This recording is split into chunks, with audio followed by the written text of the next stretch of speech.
सारा ओडिशा रे चहल सृष्टि करिछि inspector beauty Mahanti मृत्यु को नहीं। गतकाली आमे देखिथिले केउ भली भाबे तांकर परिवार लोक डिमांड करथिले कि घटनार उच्च स्तरीय तदंत करा जाऊ। कमिश्नर पुलिस मध्य से मध्य समान प्रतिक्रिया रखिथिले। तेबे आज आउ गोटे पाद आगु बढ़ी ओडिशा पुलिस एसोसिएशन सी मध्य एही घटनार निरपेक्ष तदंत एवं उच्च स्तरीय तदंत क्राइम ब्रांच को मध्य डिमांड करछन्ती कि क्राइम ब्रांच मध्य एही घटनार तदंत करू एवं 30 दिन मध्य ए घटनार रिपोर्ट प्रस्तुत करी याको सार्वजनिक करा जाऊ। मो ओडिशा पुलिस ऑफिसर एसोसिएशन सभापति असित रंजन जेना inspector of police.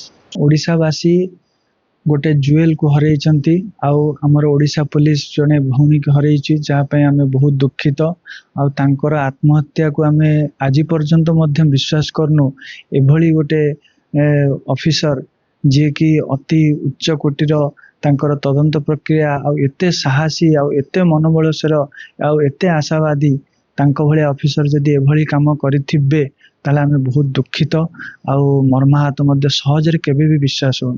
Department pressure पारिवारिक चाप से आम कहूँ जे आमर जेहेतु सहजरे विश्वास होने तेणु आपाई गोटे यूडी केस घटनाटा को न भावी साधारण मृत्यु न भावी आपको गोटे उच्च स्तरीय कमिटी द्वारा इन्वेस्टिगेशन करा जाऊ आर सत्य को पदा को अणा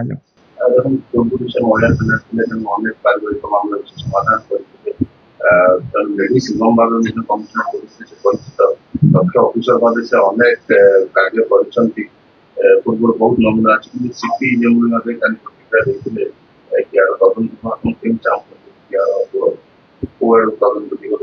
प्रतिक्रिया निश्चित सीपी कौन कहते मुझे शुणी किंतु यही तदंतटा को आम निश्चित भाव में आमर काली डिमांड रही डीजी सार पाखे जे सर आमर यहीटा को गोटे इन्वेस्टिगेशन प्रॉपर करा जाऊ उच्च स्तरीय कमिटी द्वारा करा जाऊ ए सत्य को यथाशीघ्र 30 दिन भितर अणा जाऊ।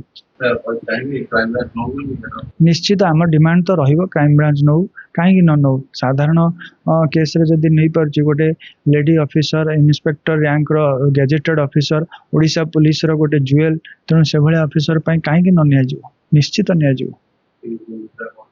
निश्चित आम 30 दिन भितर चाहूँ आशा अच्छी सरकार डीजी सर निश्चित शुणवे।